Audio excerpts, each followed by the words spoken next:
Hello, everyone. I'm so glad you're here. I'm Coach Pete coming to you from New York City, and you're listening to Dynamic Destiny Radio on Transformation Talk Radio. Each first and third Wednesday at noon Eastern, 9 a.m. Pacific, we'll help you get unstuck and keep moving forward toward your destiny. You can also hear the show on your favorite podcast platform, YouTube, and my website, petecoaching.com. Hey, I'm super excited to have a guest on my show today, Jessica Santanato, who has an amazing story and a message that you'll definitely want to hear. In fact, go tell your friends to tune in on this one. Trust me, it's that special. Go get them. Go get your friends. We'll wait for you. The quote for the day is, unforgiveness is like drinking poison and hoping the other person dies. Unforgiveness is like drinking poison and hoping the other person dies. Doesn't make a lot of sense, but we all tend to do it. So let's think about it. In fact, that's going to be the theme for today's show is going to be about forgiveness. If you've been following Dynamic Destiny, we've had a structure on this entire season. This is episode 14, I believe, or 15. There's an arc, there's a structure to this season. The first half, we talked about basic principles in getting clarity on your destiny and your life purpose, how to set up roadmaps, and different ways you can actually discover your destiny. In the second half, we've been exploring accelerators and hindrances to moving you forward toward your destiny. We talked about time management and just things that keep you stuck and how to get unstuck.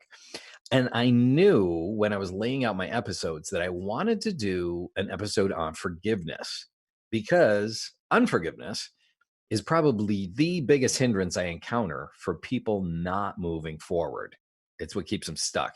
And forgiveness is often the biggest accelerator to free people up to live a life fully alive. In fact, I've seen forgiveness propel people into new areas of destiny they haven't even imagined before. So 5 weeks ago, I'm at an event. It's hosted by Heroic Public Speaking. It's a 2-day, all-day workshop in Lambertville, New Jersey. Top quality presenters, world class, really.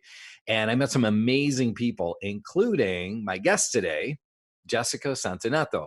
When I heard a little bit about her story, I thought, oh my gosh, it would be so awesome if she could be my guest for the forgiveness episode and tell us firsthand about the power of forgiveness instead of me just talking about it.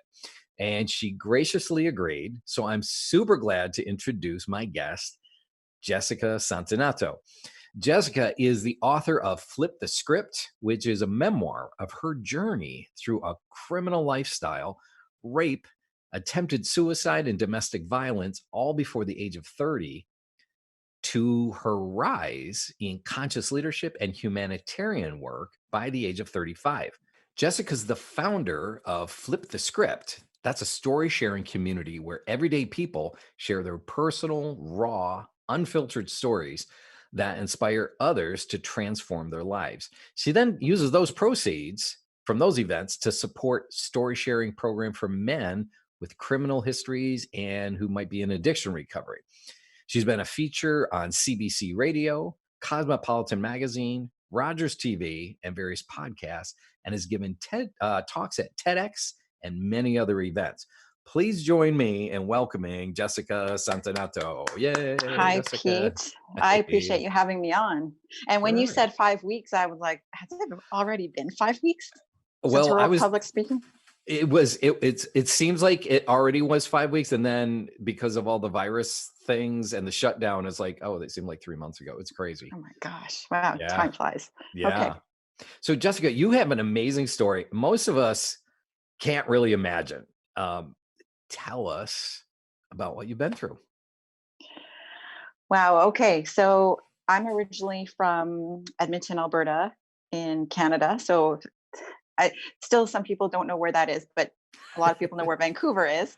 And next door is Alberta, and the capital of Alberta is Edmonton. So I was born and raised there.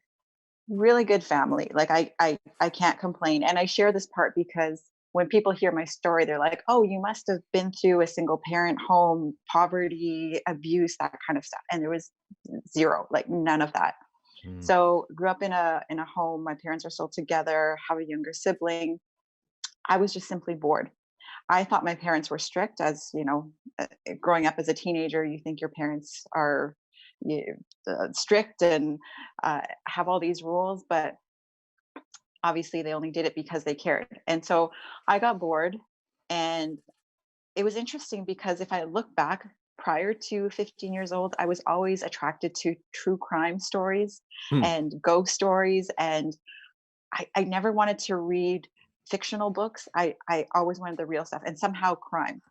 So 15, there I was, and I had, those were the days of the dial up, right? So I still remember being in the office at home, and there was an online forum called Asian Avenue at the time, and it was where a lot of Asian Americans, Asian Canadians had gathered online to connect with with one another.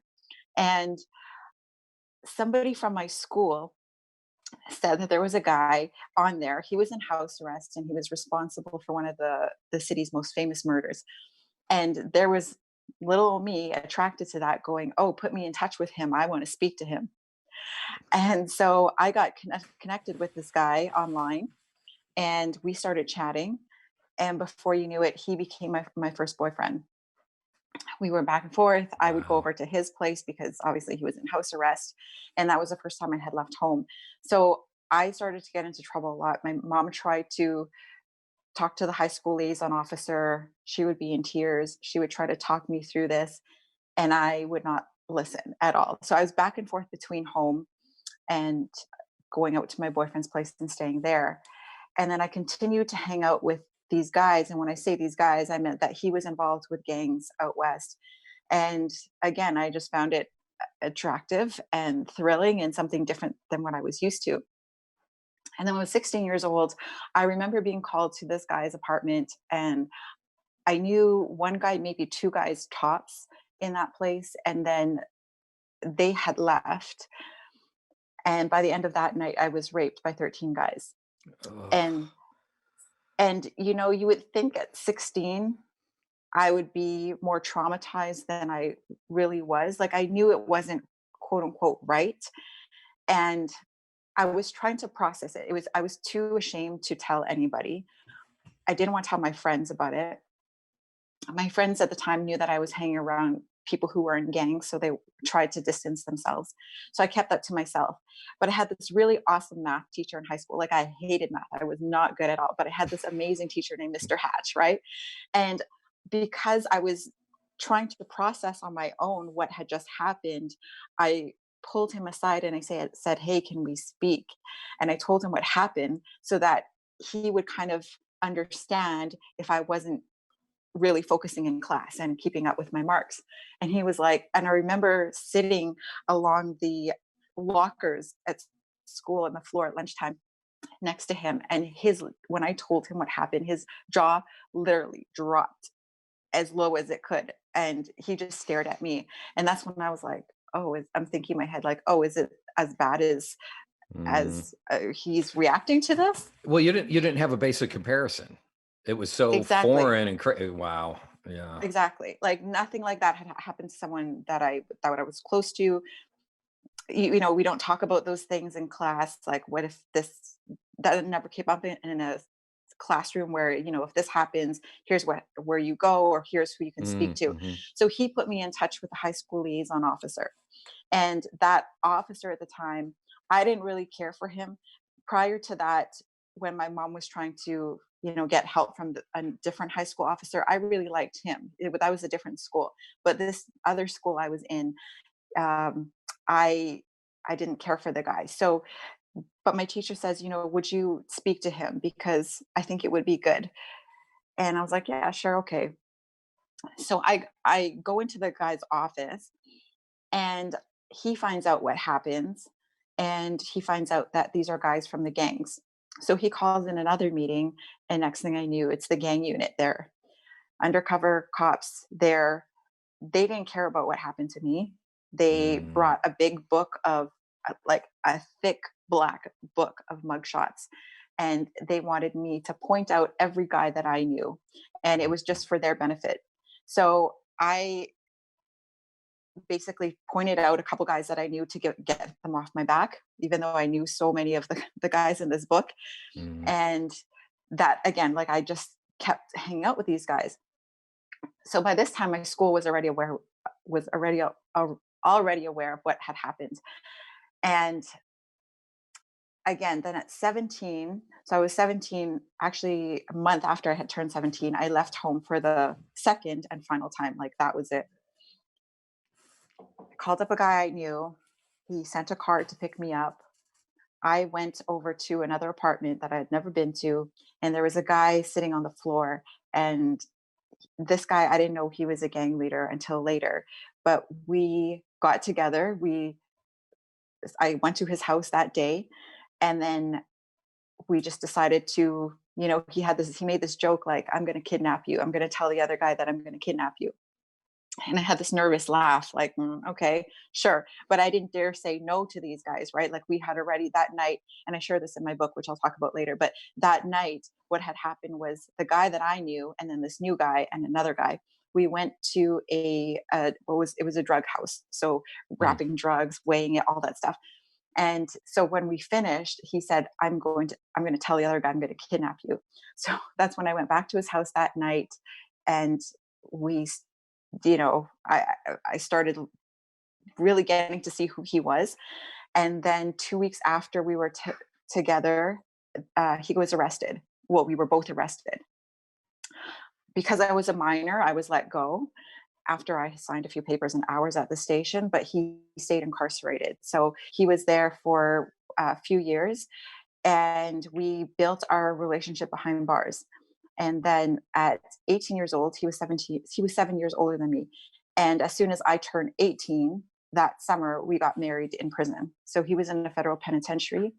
I went there, and now I can joke that, you know, there's hope for anyone, because you just need a justice of the peace, a lawyer as a witness, another inmate as a witness, and your spouse, your wife, or your bride or your groom, and you're good to go. Wow. so, so we did that. We had our conjugal visit, and then not long after, we conceived our first child in prison. So he got out just like about a month before our first child was born. And the thing with our relationship is it was always abusive. It was highly abusive, physically 5 times, mostly mentally, verbally, emotionally, all kinds of ways. And that was the hardest thing for me to deal with, because again, I grew up in such a loving home, Mm. and then here I was, we know that our teenage years are so formative, right? Right. So it was like having to relearn a different lifestyle. Now I can't talk to anybody, I can't trust anybody, I'm not allowed to hang out with my friends, can't contact my family. If something happened to me, like the rape, I had no one to speak to. And even when people around me started to be killed, like I haven't seen it directly, but knowing that they were there one day and the next day they disappeared, or they would be in the newspaper. And in that lifestyle, you get a little bit close to certain people, and then Sure. to when they're gone, and being 17, like it was hard for me to mentally process everything, so I became my own self therapist. And I cried, and I had so many days of crying, and I cried out to God, and I was like, just please end this all for me, Mm. and one night I swallowed a whole bunch of pills, 13 pills, and wanted to kill myself. And I just ended up in hospital, and the doctors were debating whether to give me a liver transfusion. And he laughed when he found out. Oh. He laughed, and he basically told me he sent a guy, one of his street guys, to come pick me up at the hospital and bring me back home. And he laughed about the whole thing. So again, and then even adjusting to the abuse was very, very tough for me. And so I Well, share that because you didn't have the tools or the skills because you didn't no, need them. Yeah. Yeah. no. But Wow. imagine even being that young, right? If you think back to your youth, like what the heck did we know, right? Like, and Yeah, our yeah. brains are still not formed. So there was so much. So like I said, I met him 2 weeks prior to us being arrested, right? So I was literally thrown into this new level of criminal activity, lifestyle. And because he was incarcerated, I became responsible for a number of activities for him on the outside, which I won't get into here. Wow. And that was another thing where I'm like, okay, it's just, again, just thrown into lifestyle, pick it up and learn really, really fast. So if anything happened to me that was traumatic, I felt like I just needed to tie up my laces and keep going. Right. So again, the abuse continued. And then fast forward almost 10 years into our marriage, he was a very jealous and controlling type. And I and I want to say, Pete, like there was a lot of great loving times. Like the times we had were amazing, beautiful. I really believe that we were in love, that he loved me. He was a great father. I'm not bashing him at all. When it was great, it was amazingly great. And then there were times when it was just, I just wanted to die. Mm. And one night in a jealous rage, he had punched me in the face. I come home, I was working as a personal caregiver, and he called me home saying one of the girls was bleeding. And deep down, I didn't think he would hurt the kids, but motherly instinct, I drove home, I sped home, and I saw an empty bottle of liquor on the table, and he never drinks. So I was like, what's going on here? And 2 nights of the week, I was spending at my employer's place because I was taking care of this guy's mother, who's Sure. elderly. She had Mhm. Alzheimer's. And he had punched me in the face, knocked off one of my glasses lenses. I fell backwards onto our beautiful white Italian sofa. And he got on top of me and he strangled me unconscious twice. And there were three thoughts I had in like what seemed like microseconds.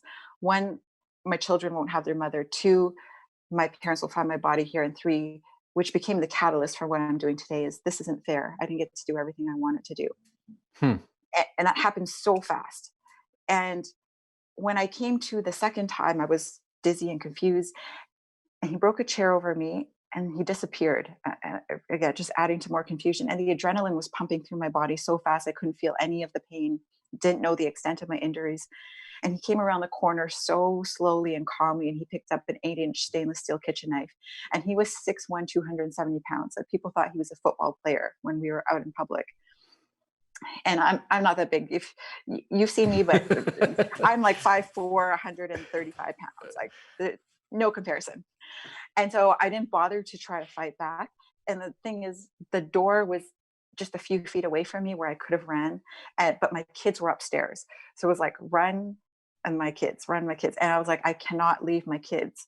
So stayed put, and he came right up to me. And I remember thinking, this living room in front of me is the last scene I'm going to see before I die. Wow. Like, wow, this is it. This is how my life is going to end. Like, what? And it's crazy what's going on in your head, right, when all this is happening, because it happened so fast. And then he raised the knife above my head, and I remember shutting my eyes really tight and saying, God, I hope this not doesn't hurt too much. And I shut my eyes and I felt the knife go in and out of my scalp really fast. Now thankfully it didn't pierce it like really hard, but it still penetrated my scalp. Yeah. But I mean, it could have been a lot worse, is what I'm saying. And at that moment, as soon as he took the first stab, he had stopped suddenly. And that was even more jarring to me, because it was like, why would he just stop? Later, he told me it was because the rosary he was wearing, which was decked out in diamonds, that's why he wore it, it broke at that second. And that's where he snapped out of his rage, like, what the F am I doing? So he was getting a sign Yeah. to, yeah. Yeah. And so divine intervention comes into play. To this day, I've kept that piece of rosary and I've shared it with audiences, saying, Oh, if wow. this rosary, yeah, if it didn't break at that time, I don't know that I'd be here. Just like I don't know that I'd be here speaking to you, Pete, if that Yeah. rosary Wow. didn't break, because that saved me. Like I had angels watching over me that night. In the past, he had this look in his eyes, and it was almost like evil had possessed him if I was to So I put some kind think of I've seen it description. before. I've seen that with other people, so I know what you mean. Yeah. Yeah, and there's nothing you can say or do that will No. bring them back. It's the point of no return. And that's what he had, where I was like, oh, geez. And I remember begging and pleading and forgiving and just saying whatever I could to try to bring him back to some normalcy, but nothing. So to me, that rosary snapping single-handedly saved me. And that's when he stopped, and I was worried and confused because I knew there was a gun in the house, so I thought he went to go find the gun and he was going to either kill himself or come back and kill me. So when I heard him leave, because we had two cars, when I heard him take one of the cars, that's when I took the opportunity to run upstairs, grab my kids, they were sleeping, toys, blankets, shoved them in the SUV and drove off. And I didn't get help right away because years prior he had threatened to kill me. He didn't try to, but he actually threatened. He just threatened to Mm. but he threatened to kill me. And when I went to the police in Vancouver, this was a whole other story, but the female police officer at the headquarters, she said, "I'm not a counselor. You have girlfriends for this." Oh my gosh.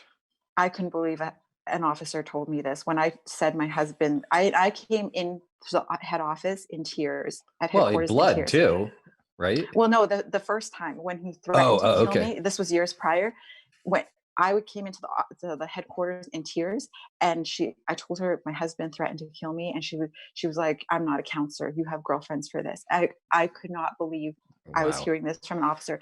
And then she even put the phone to me and she says, "If you don't call," because I told her, yes, I have family in the city after she asked. She says, "If you don't call your uncle right now and tell him what happened, I'll have your kids taken away from you."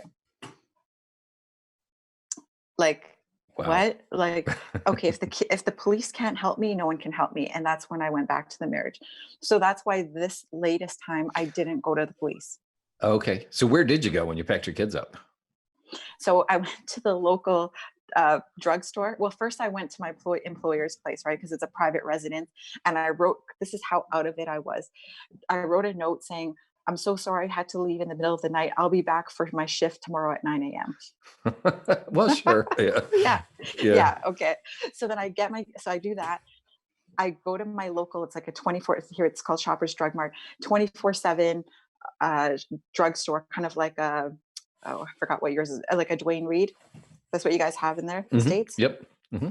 kind of like that. And I thought I'm going to get some bandages to bandage myself up.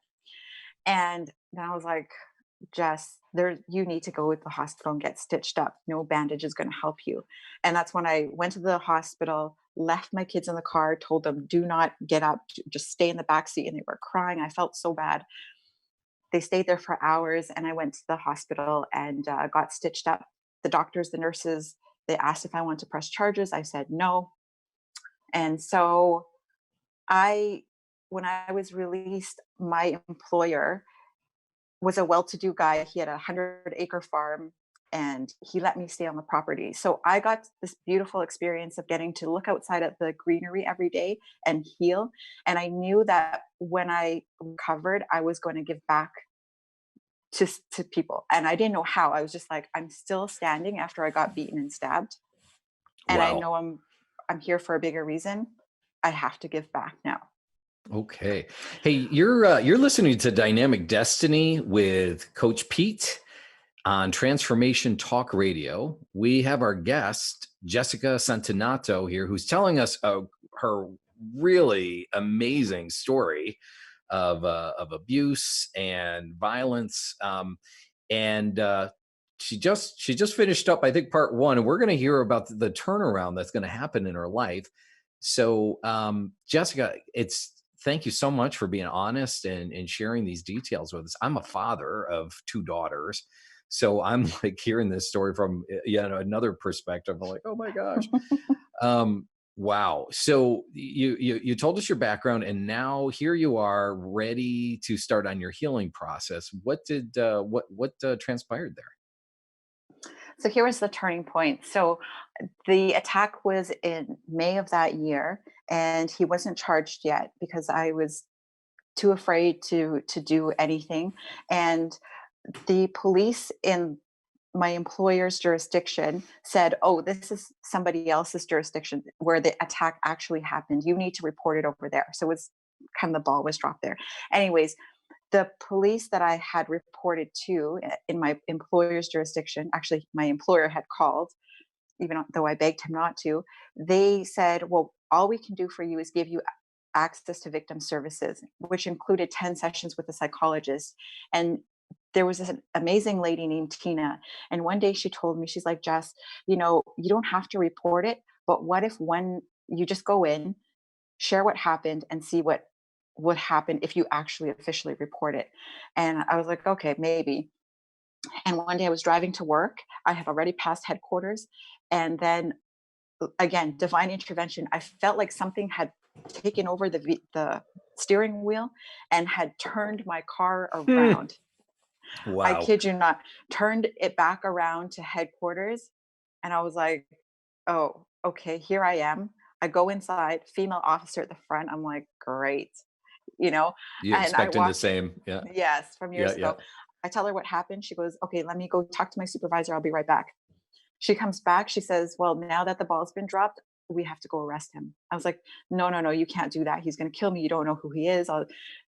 Don't worry, we'll take care of it. So I freaked out. Long story short, they go arrest him, bring my kids to me. He stays in there for the next several, what became later, the next several years. And I, this is typical in an abuser abusee relationship. I was seeing him on the low. So eventually I went to jail. I went to visit him. I said I was going to recant my statement, say that I lied about the whole thing and get him out of there. That was the Mm-hmm. plan. And and then finally my employer, he was like, Jess, you started something. You need to finish this. And something about that clicked. And then I saw my two of my lawyers that same month, and they found out that I was going to the jail. Like I confessed to them that I was going to see him on the low, and they were like, Jess, if you want us to represent you, you cannot keep going to see him. So oh yeah, and one of them said he's not a good father, he's not a good husband. And something about these young fathers and husbands themselves saying that to me made another difference. It was another layer of like the light bulb going off. Yeah. And so from that day forward, I committed to myself I wasn't going to, left him there, no communication, and moved on. And so when he was about to be released, by the way, the prosecutor told me, Jess, I'm so sorry. If this was the States, he would be looking at life. But because it's Canada, my hands are tied. So when he was about to be released, my lawyer let me know. And I was like, I gotta run. I was looking for countries that would accept refugees, like Australia, the UK, like where could I go and just, escape with my kids. And something hit me at that time. It felt like a message, call it again, divine message that just came to me and said, Jess, if you run now, you're going to run for the rest of your life. Oh, uh-huh. Just so you had that clarity there. Yeah. Yeah. And I was like, Yeah. oh, like it literally fell from the sky and like bonked me over the head. And I was like, oh my gosh, like this could be the worst mistake ever, but this is so true. So I told my lawyer, let his lawyer know I'm okay with him seeing the kids because really want to see the kids, but as long as I speak to him first. We arranged the call. I had a talk with him, and in my gut, I knew that everything was going to be okay. Not to get back together with him, but I just knew things were going to be okay. It was just a knowing. And so we started to talk. We met up. I forgave him in person. And it wasn't even thinking, should I forgive? Like it was as simple as a choice of making the choice of forgiveness, that I was going to forgive him for what he did. And I had zero resentment. I mean, to this day, I have zero resentment. But even when I said it to him, like I 100% meant it. And so I forgave him in person. We were having lunch, and he goes, wow, sweetheart, you've come so far. And I hope that one day I can be where you're at. Maybe you can help me with that. And I can tell that he was trying to really transform his life as well. for years he was trying to get out of that lifestyle because he was in it since the age of 12. And then shortly after the kids had seen him, we went to Palladium. They were playing games, saw him. And then he was going to come back one weekend because, he let me know, if you ever want the divorce, just let me know. No problem. I'll come sign the papers. And I said, yeah. And I was seeing somebody at the time and he was seeing someone else. And I said, you know what? I think I do want to get the divorce. And he's like, no problem, sweetheart. Just I'll come back next weekend. We'll sign the papers at the courthouse. All good. Approaching that weekend, I get a call from his stepdad saying that my husband's found dead. And that was a big shock because no sickness, no nothing. It's like, what? So that was really hard for me to hear that. And it was really painful. And even to tell my kids the news, especially after he was just coming back into our lives. So apparently what happened was the sleeping pills he was taking was laced with fentanyl, which we Oh, know wow. fentanyl is a huge Yeah. problem. Yeah. So 39 is when he passed away, found dead on his dad's sofa. I flew back to Edmonton to do his funeral because I knew no one else would do it. What was great about going back to Edmonton was the last thing I expected or wanted was a room full of gangsters in the back of the room. That's what happened. However, the day before the funeral, I spoke to one guy who held up a gun to me for not having sex with him when I was 16. I forgave him in person. And then after the funeral, a bunch of us went out to eat. And one of the guys was the guy who instigated the gang rape. And I forgave him as well in person. That was really big for me because this was he was the guy that nobody sees on the streets, like very rarely. He's the guy that calls shots in the background. He showed up with one or two bodyguards at the quote unquote bodyguards at the funeral. And I was like, I made a request to have a meeting with him. And I thought, again, this could be just a stupid idea. But I knew deep down that I wanted to forgive him in person. And because I was able to do that, I got so much closure in Edmonton. Like, I forgave my husband before he passed away, completed the funeral, forgave these other two guys, and I came back feeling so free, Wow. so light. I was like, whoa, like that. To me, when I look back, one of or actually the biggest gift that I got out of all of this was forgiveness for myself and to other people. Jess, this is amazing, and you just brought us to this point, the kind of the peak message today, which is about forgiveness. You had been through so much, you chose to forgive, and then you mentioned being free. We want to explore that and unpack a little bit more. I'm Coach Pete. You're listening to Dynamic Destiny Radio. We're here with our special guest, Jessica Santanato.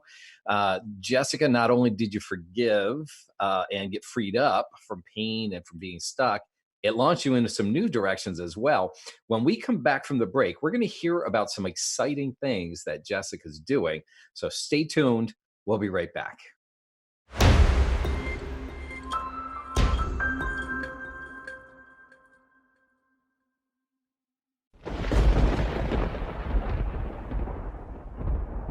Welcome back to Dynamic Destiny Radio with Coach Pete, where we unpack your powerful potential. As a reminder, you can catch archived episodes and get lots of free, helpful content and downloads at petecoaching.com. I'm here with my guest, Jessica Santanato, author of Flip the Script, and we're talking about the power of forgiveness. And Jessica, before the break, you talked about how forgiveness helped to set you free, but it's also launching you into some new paths as well. Can you tell us about that? Sure. So I've been asked to share my story on multiple platforms over the years. And one of them was TEDx in December of 2018. And, TED has all these rules of what you can and can't say. So Right. I had to share it in a way that I shouldn't say confined, but, that complied with their rules. And I knew deep down, though, that there was a bigger story inside of me that was breathing that needed to get out. And I figured there must be other people as well that have no aspirations to be big motivational speakers, but they have a powerful story that can help other people transform. So, what if we start a story sharing community? I don't know where this is going to go. The name Flip the Script downloads to me. I launched it February 13th of 2019, grabbed a few speakers, people that I knew that I figured would share their story. It was a winter storm, 25 people came out. At the end of the night, I asked who wants to see this continue, and they all raised their hand. So Oh, we wow. just celebrated our first anniversary, and the proceeds go to support our story sharing program for men with criminal histories and drug addiction histories. So we deliver an 8-week program to these guys to help them flip the narrative on their experiences and really see how their adversities and rock bottoms are actually gifts and Oh, okay. So opportunities to grow from. I'm Yeah. really intrigued by this. Even the name, flip the script. It's great. It's catchy, but you're talking about, and we've talked about this on this show too. The events in your life don't have power over you. The story you tell yourself about those events is what has the power, and Yes. you have the power to change the story. So Exactly. love that. So tell us a little bit more about that. And you just said something really intriguing, like that there's like kind of, you didn't say this, but like there's gold or there's gems in the actual adversity. Yeah. The Yeah, gift unpack and the that for pain. us.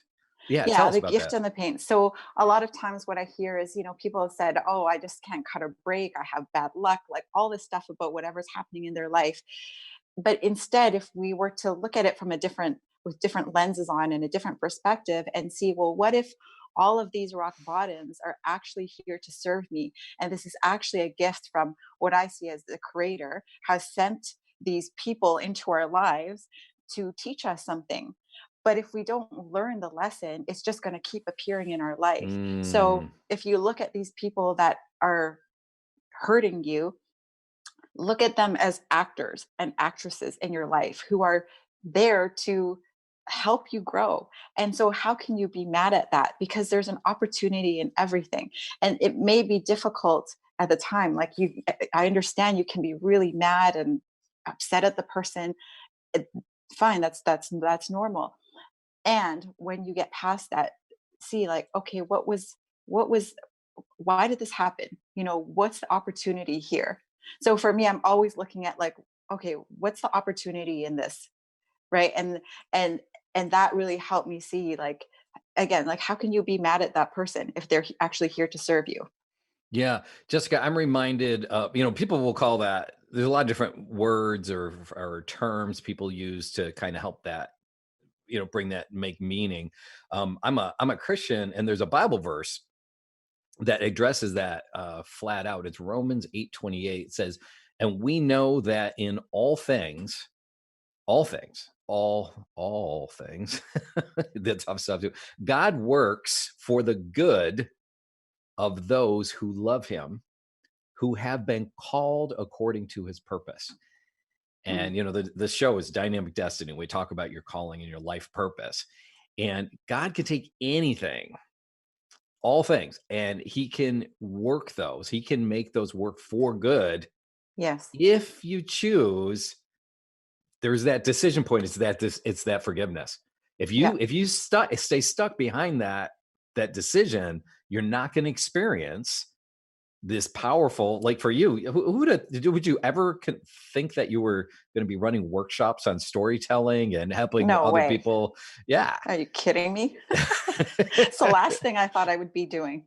Yeah, yeah. So it's amazing what that unlocks. Have you ever researched your name, what it means? Jessica or No, Santanato? Santanato. Oh, born a saint. Yeah, or holy, or holy born. Born holy. Yeah. So I love that. I love that your last name means there's a divine destiny on my birth, even, or on my life. I think that's I love that. I think it's amazing. Thank you. Well, it's interesting because I remarried just over 2 years ago, so I adopted that name recently. So after this, but maybe it's like part of like the new chapter in my life. Yeah, absolutely. Born, maybe that Yeah, is the born the second time, with the yeah, but working for divine purposes now, and now you just got this redemptive thing that's unpacking, and for I don't know sure. about other people, but I have this sense that it's going to go in a lot of other places as well Yeah. as you just continue to pursue this. Yeah. Oh yeah, definitely. Like now seeing how I'm part of criminal justice reform, conversations and helping advance the needle in that area. Again, I just thought story sharing community, and that is what we do. But now, because of the guys I work with, they want to know, like, hey, do you know people who would hire someone with a criminal history? Hey, what about this? Like, so it's just expanded into other areas, and it's allowed me now to serve in different ways, and feel so blessed Well, because of it. and you were telling us earlier, as a teenager, you had this, you didn't know where it came from. You had this natural proclivity toward true crime stories. Yes. So maybe that was the stamp of God's call on your life too, like that you just naturally were drawn to that. Now, God forbid that what you had to go through. I don't even think you had to go through that, but you did, Yeah. and Yeah. He can use all things. But here you are drawn toward it, and now you're in the middle of it on the other side, having lived it, having now you can relate to people firsthand, because you were in the lifestyle. Sure. That's amazing. This is Yeah, like, and wow. This I is think it's wow. your thing with dynamic destiny. That's what it is. Because it didn't actually hit me until I reflected recently on, oh, maybe that is why I was attracted to all these true crime things, right? Like when we're younger, they say that you're whatever comes out naturally. That's what you're actually living your purpose, or that's what you're meant to do, right? Like little kids, they're drawn to things. I don't know how much you believe in past lives and reincarnations. I do.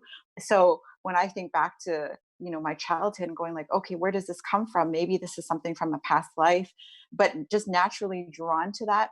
And then thinking back of my life and seeing how everything is connected now, and coming doing a full circle, it's pretty interesting. Yeah, I mean, it's just cool hearing your story about how all the pieces there.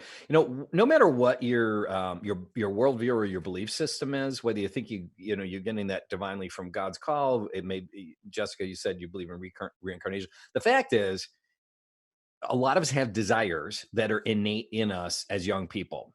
Yeah. Okay, where they came from, that's a different discussion, but that's a stamp. Okay, that's a clue that we've talked about on this show before too, in discovering, or we say decoding your destiny, to understand. One of those things is what were some of your core desires, and what are some of the things in your history. So cool.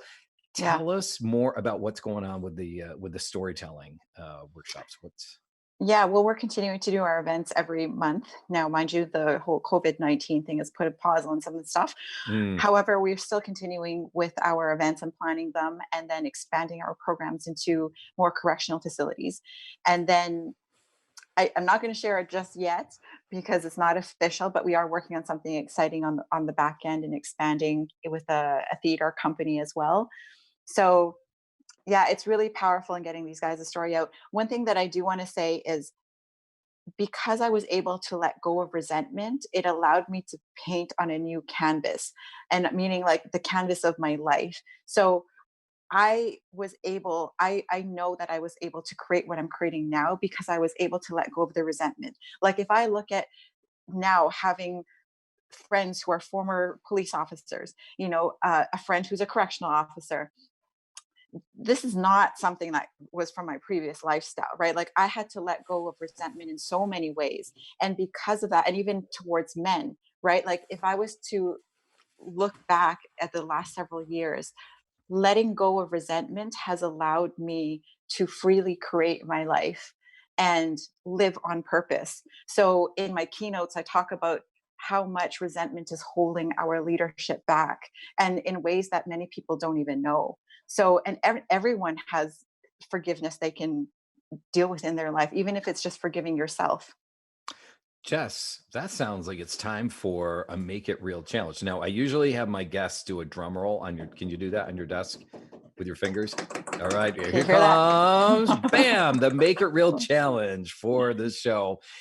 And Jessica, because she's been telling us about forgiveness. Jessica, what is one step our listeners can do to start down the forgiveness path? A practical thing that they can do. Okay, so one thing they can do is make a list of people that you could forgive. So you might be like, no, I don't need to forgive someone, or you might be thinking, who can I forgive? If you think of someone in your life and you get this sick feeling in your gut, like, oh, that person, that's usually a key indicator. And it might be even yourself. So make a list and then pick one person out of that list, and you're going to write a letter to them. You're not going to send it to them, just write it on a blank piece of paper, write them a letter of expressing gratitude and expressing appreciation for what that experience between you and them gave to you. Hmm. And you might need to reflect on this and be like, well, okay, what is it? But trust me, you will find something there. And then at the end, you can keep the letter or you can shred it. But that's a first practical step to forgiveness. Uh, Jess, I think some people might be here like if, especially if they've had years of, and it's just turned into bitterness. They don't, Sure. they can't fathom that there's any good that could come. What that it just sounds like a crazy. This is a flip the script type of a thing. That sounds like a really crazy exercise. Can you Yeah. unpack that just a little bit more? Yeah. Like, again, it might not be easy at first, but just reflect on because of that experience, what did you learn from it? Maybe it's even one lesson. Maybe it's like, hey, you know what? Because I met you and because you did that to me, that taught me boundaries, or that taught me Mm. to stay away from people like you. Like that that's a lesson. That's something. I kid you not. That's something where you're like, oh, you taught me about contrast. You taught me what I don't like and what not to do next time. Like that's something. Okay, sure. Yeah. Yeah. Okay. That's awesome. Hey, you're listening to Dynamic Destiny with Coach Pete on Transformation Talk Radio. And we have our guest, Jessica Santanato. Jessica, how can they get in touch with you or get your book? Sure. Yeah. So my book is Flip the Script. My website is jessicasantanato.com. So Jessicca,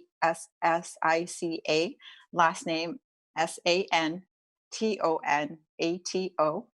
And the book link is on there, but the direct link is jessicasantanato.com/the hyphen book.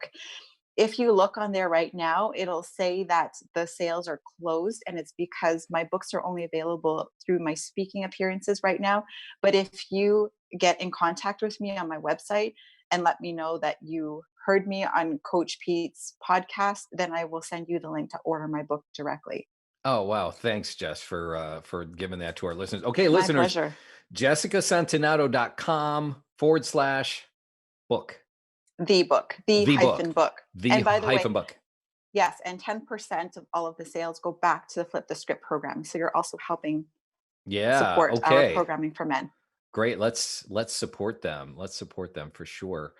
Um, Jessica, any other thoughts that you'd like to leave us with? That forgiveness is love. And I do this whole thing of like what L.O.V.E stands for. And just really, really quickly, L is letting go of resentment, making the choice, not even trying to decide should I, shouldn't I, it's just declaring that you're going to forgive. O is obliterating old stories, that it's too hard and that person doesn't deserve forgiveness. V is validating your feelings of hurt, shame, guilt. Like that's all really important to do first.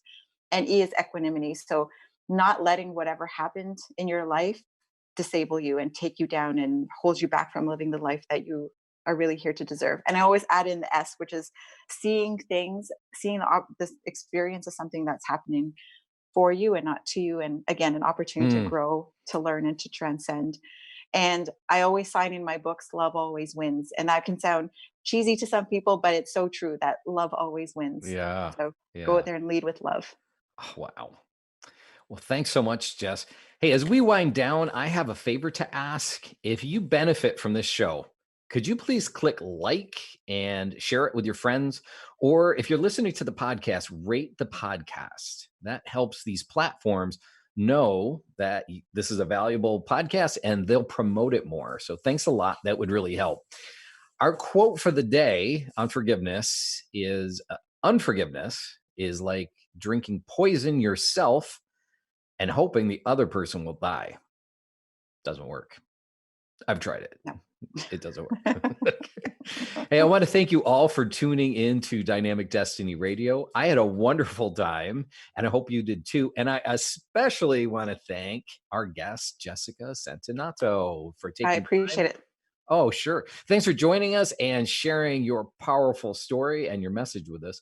Please join me every other Wednesday at noon Eastern 11 a.m. Central, 9 a.m. Pacific time. And remember, you really are like God's gift to the world. So be the best version of you that you can be, because the rest of us are depending on you. Bye-bye.